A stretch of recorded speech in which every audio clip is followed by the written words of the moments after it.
Good morning. It's Friday, the 27th, 28th. I've lost track of the day. Doesn't matter. It's Friday. It's the end of the week for people that work 9 to 5.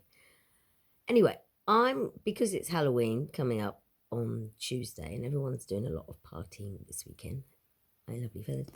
I'm just going to read the beginning of this because I haven't got permission from them to transmit, and it says in there, blah, blah, blah, but I think they won't mind. So I'm just going to read the first page, introduction. It's a very, very good book, by the way. I highly recommend this. It's excellent. It was given to me as a present. We must seek for knowledge where we may expect to find it. He who wants to study the book of nature must wander with his feet over the leaves.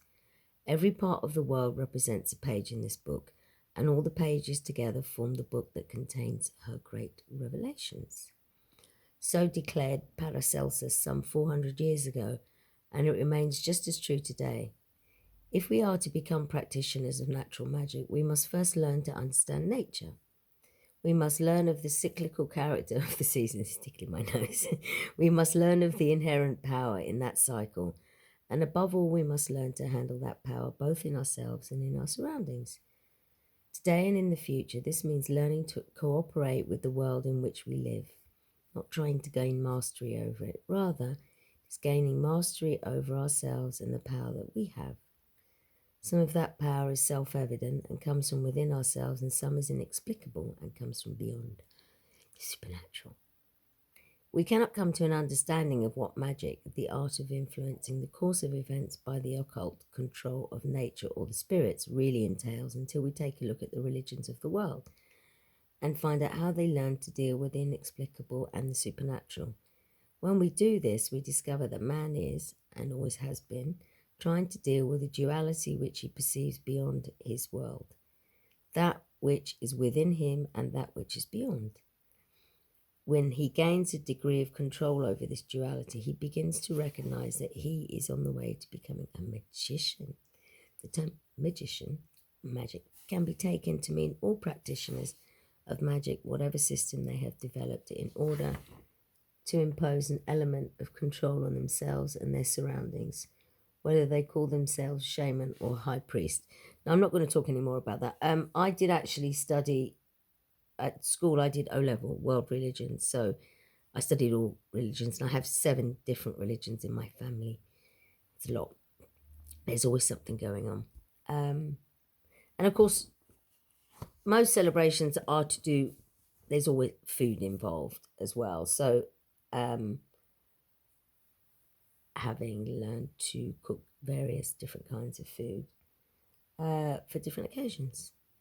And that's one thing that the whole, and I've said this before when I did a little interview when I was doing the restaurant opening in Athens, it's one thing that we all have in common, food. We all need to eat.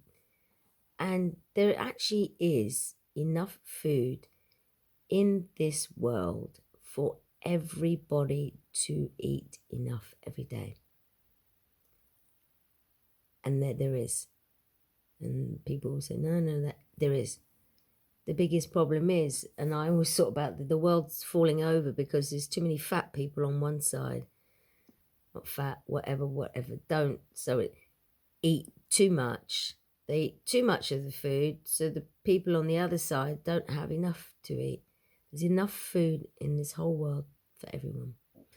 So next time you're thinking about your ordering your triple blah, blah, blah, blah, blah, just think about a lot of these kids, they get this, not even that much of rice a whole every day. That's all they get to eat.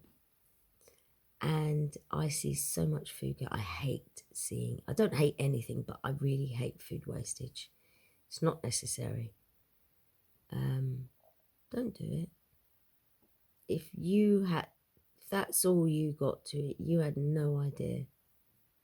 Please don't. Think about somebody else. People shouldn't be going hungry, not in this day and age. There's no excuse for it. But the governments will always make excuses. That's complicated. I'm not getting into politics. I don't want to do politics anymore. It's like Groundhog Day. It's the same thing over and over and over again. and they don't do anything. Lots of talk. Let's talk. Let's talk. Let's talk. Talks need action, not talking. Talking is good, but when you keep saying the same things over and over and again, and then you don't follow up on those promises. If you promise somebody something, mean it. Don't say, I promise I'll do this for you, if you don't really mean it. Don't do that. I don't even bother when people say, I promise. I just, yeah, whatever. There's very few people that actually live up to their promises. That is gold dust. If you find someone that does, keep hold of them.